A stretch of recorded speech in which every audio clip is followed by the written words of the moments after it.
Bismillahirrahmanirrahim. Assalamualaikum warahmatullahi wabarakatuh. Apa kabar pemirsa Dokter Inspirasi dimanapun Anda berada? Senang rasanya hari ini saya kembali dapat menyapa Anda. Tentunya ngobrol, sharing, berbagi ilmu pengetahuan, berbagi ilmu tentang keagamaan yang semoga saja kita sama-sama belajar. Tentu video ini tidak untuk menasihati siapa-siapa dan tentu ini hanya untuk menasihati diri saya pribadi. Dan semoga ini membawa manfaat bagi teman-teman semua yang menyaksikan. Kawan-kawan sekalian, ya saya kali ini mau membuat video tentang teman-teman yang belum menikah. Kira-kira gimana sih cara mencari pasangan dalam Islam yang bisa menjadi contoh bagi Anda, ya, yang bisa menjadi inspirasi buat Anda semuanya, di mana Islam itu sesungguhnya sudah mengajarkan dengan sedemikian rupa agar kita mampu memilih pasangan yang baik itu seperti apa. Banyak faktor, banyak hal, tapi saya akan coba rangkum menjadi 5 hal yang bisa menjadi diperhatikan ya ketika kita memilih pasangan kita sebelum kita menikah. Apa saja? Kita akan bahas sesaat lagi.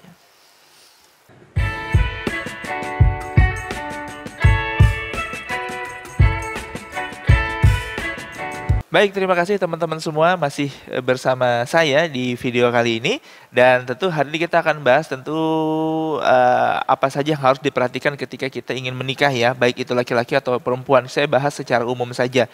Yang pertama, ya, yang pertama kita harus kenali karakter calon kita. Apakah dia harus memiliki karakter yang baik ya? Di mana pilihlah pasangan yang memiliki karakter yang baik dan sesuai dengan ajaran agama Islam dan pastikan bahwa pasangan Anda memiliki kualitas ya.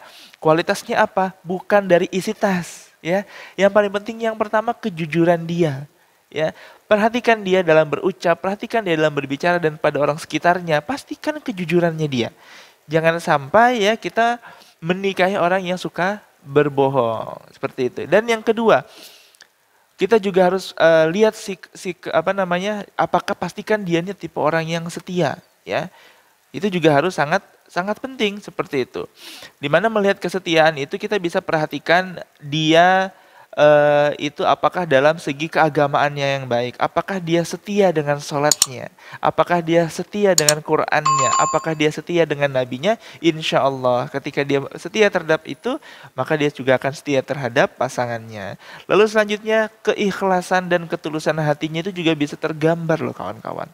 Jangan sampai kita memiliki pasangan calon itu yang kasar ya, dalam berucap dia menyakitkan, bercandanya itu menyakitkan gitu, nggak lucu tapi malah menyakitkan hati gitu ya. Dan kita juga perhatikan hal ini, di mana kita harus melihat keikhlasannya dia dalam melakukan sesuatu. Mudah mengeluhkah dia seperti itu ya. Apalagi kalau seandainya dia laki-laki gitu ya. Jangan sampai laki-laki itu mudah mengeluh, mudah menyerah seperti itu. Ini kita juga harus perhatikan dan ketakwaannya kepada Allah Subhanahu wa taala. Ya, di mana kita harus lihat bagaimana ketakwaannya dia kepada Allah. Apa makna takwa sesungguhnya? Menjalankan segala perintahnya dan menjauhi segala larangannya. Ini adalah bentuk contoh yang diajarkan Islam ya untuk memilih pasangan kita. Karena kita menikah ini kan untuk sekali dan selama-lamanya. Yang kedua, dalam menikah tentu Islam juga mengajarkan sesungguhnya menyamakan visi dan misi di awal. Ya, pilihlah pasangan yang memiliki visi dan tujuan hidup yang sama dengan Anda. Pastikan bahwa pasangan memiliki tujuan hidup itu dengan sejalan dan tujuan hidup Anda. Seperti memperbaiki ibadah, membangun keluarga yang bahagia, dan meraih kesuksesan dunia dan akhirat. Gak bisa seandainya kita ingin membangun pasangan yang tentu membangun rumah tangga yang ingin bahagia, harmonis seperti itu ya. Tapi ternyata di awal kita juga melihat mendapatkan pasangan yang sesungguhnya itu hanya untuk bermain saja gitu dalam rumah tangga, nggak bisa memegang komitmen. Karena sesungguhnya pernikahan itu adalah komitmen. Pernikahan itu adalah komitmen di mana ya kita harus mengedepankan kebahagiaan pasangan kita dulu gitu. Seperti itu, jangan egois lagi seperti kita masih bujang atau ketika belum menikah. Kita maunya kesenangan kita dulu lah, keluarga nanti. Tidak bisa seperti itu kawan-kawan. Makanya menikah itu adalah bersama. Dan Islam mengajarkan kepada kita untuk menyamakan visi dan misi dulu. Kenapa kita mau punya anak? Bagaimana menjaga amanah anak yang Allah berikan? Kenapa kita bekerja? Bagaimana kita mendapatkan rizki yang halal gitu ya? Bagaimana ketika kita menghadapi ujian-ujian yang kita hadapi seperti itu? Nah, ini juga harus diperhatikan. Jangan sampai ketika kita memilih pasangan kita sudah tidak sejalan pada hal itu gitu ya. Perhatikan, samakan visi dan misi kita terhadap pasangan. Lalu yang ketiga juga kita juga harus perhatikan mempertimbangkan kecocokan yang mendalam ya. Apa kecocokan yang mendalam? Yang pertama pandangan hidup. Kecocokan yang mendalam itu pandangan hidup kita seperti apa dengan dia. Kita hidup di dunia ini untuk apa gitu loh. Apakah akan mencari uang sebanyak-banyaknya saja tanpa memperhatikan hal dan haram, itu juga diperhatikan. Pandangan hidup juga harus disamakan. Yang kedua, kebiasaan sehari-hari. Kita juga harus mengetahui hal itu gitu ya. Apakah pasangan kita ini pasangan yang rajin atau tidak? Apakah dia yang pembersih atau tidak gitu ya? Apakah dia yang perhatian atau tidak? Nah, itu juga diperhatikan, dia tipe yang cuek atau bagaimana? Itu juga diperhatikan. Ya, kita harus mengetahui karakter itu. Dan selanjutnya yang paling penting itu gaya hidup. Kita dengan pasangan kita mau berumah tangga yang bagaimana? Mau gaya hidup yang glamor kah? Padahal dengan aktivitas dan dana yang terbatas, maka itu akan mencekik rumah tangga kita. Ketika kita sudah dipengaruhi dengan gaya hidup, maka gaya hidup ini itu akan mengganggu sesungguhnya, ya. Sehingga dalam rumah tangga kalau sudah yang diutamakan gaya hidup, saya rasa agak sulit gitu, karena semua akan serba dipaksakan. Dan selanjutnya adalah yang paling penting itu adalah cara berpikir, di mana pastikan bahwa Anda dan pasangan Anda dapat hidup bersama dengan harmonis dan saling menguatkan. Ketika seorang laki-laki itu jatuh, maka ada perempuan yang menopang. Menopang dalam arti bukan menopang ya, membebani dia, tidak. Mampu menjadi sandarannya. Kita ingat bagaimana ketika Rasulullah Muhammad SAW menerima wahyu pertama kali, apa yang Khadijah lakukan? Khadijah lakukan itu adalah memeluk, menyelimuti beliau dengan selimut yang tebal seperti itu. Memastikan suaminya sedang baik-baik saja gitu ya. Tanpa harus menghakimi terlebih dahulu. Itu sangat penting teman-teman semua. Ya, itu sangat penting di mana Anda harus memperhatikan itu. Ya, sehingga berpikir saling dan cara berpikir kita tuh menentukan masa depan rumah tangga kita dengan pasangan kita. Ketika istri pun ya mungkin bisa saja hal-hal sepele dia masakannya kurang enak gitu ya, kurang lezat, maka kita harus memikirkan bagaimana caranya agar tidak menghakimi dia terlebih dahulu.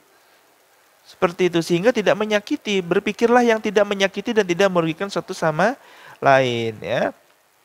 Itu yang paling penting kawan-kawan. Jadi kecocokan gaya hidup, pandangan hidup itu juga harus diperhatikan. Dan yang keempat juga memastikan komitmen pada ajaran Islam itu juga sangat sangat penting. Di mana komitmen itu adalah Anda, saya, pilihlah pasangan yang memiliki komitmen yang kuat pada ajaran agama Islam. Ketika memiliki komitmen yang kuat dalam agama Islam, insya Allah Allah prasangka hambanya. Allah pasti akan mudahkan. Ya, Allah itu bersama hambanya dan juga prasangkanya. Kalau kita selalu berpandangan positif, apa yang Allah berikan kepada kita, insya Allah kita juga akan saling menguatkan dengan pasangan. Misal dalam keadaan kebangkrutan, apa kata istri, Abi, nggak apa-apa, ini nggak semuanya kehidupan ini akan selalu bahagia dan ada terus, sabar Bi, ini Allah lagi uji kita lagi mau naik kelas, itu kan enak ya, tanpa harus diomel-omelin gitu ya. Karena sesungguhnya rumah tangga yang paling baik itu adalah ketika saling mengerti dan memahami keadaan satu sama lain. Itu sangat penting kawan-kawan sekalian, ya. Saling memahamilah Anda ketika melakukan pernikahan. Lalu selanjutnya jangan lupa kita juga harus konsultasi pasangan kita kepada orang yang bijak, amanah seperti itu, yang bisa dipercaya dia ketika membahas tentang orang yang ingin menjadi pasangan kita, atau cari tahu dengan orang-orang terdekatnya dia bagaimana sih karakter dia itu gitu, tanpa kita harus melakukan ta'aruf katanya, tapi yang berkepanjangan itu kalau bisa jangan ya. Jadi kita harus konsultasi dengan orang-orang bijak, orang tua kita, misal saudara kandung kita, ulama-ulama terdekat kita, ustadz ustazah kita pastikan bahwa apakah dia sesungguhnya sesuai dalam kehidupan kita. Kenapa harus konsultasi? Sesungguhnya ulama-ulama, ustadz-ustadz itu dia adalah orang yang hatinya bersih dan tulus. Insya Allah dia akan merasakan dan dia akan bisa meyakini bahwa itu adalah pasangan kita yang baik seperti itu. Makanya saya katakan tadi adalah kepada orang-orang yang bisa dipercaya, kawan-kawan sekalian. Gimana? Sudah siap mau menikah? Ada pasangannya? Lakukan hal ini sehingga Anda bisa semakin yakin dengan pasangan Anda atau memang dia bukan jodoh Anda.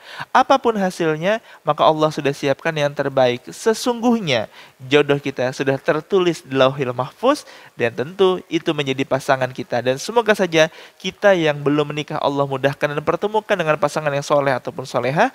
Bagi yang sudah menikah, semoga menjadi keluarga yang sakinah, mawaddah warahmah. Terima kasih. Assalamualaikum warahmatullahi wabarakatuh.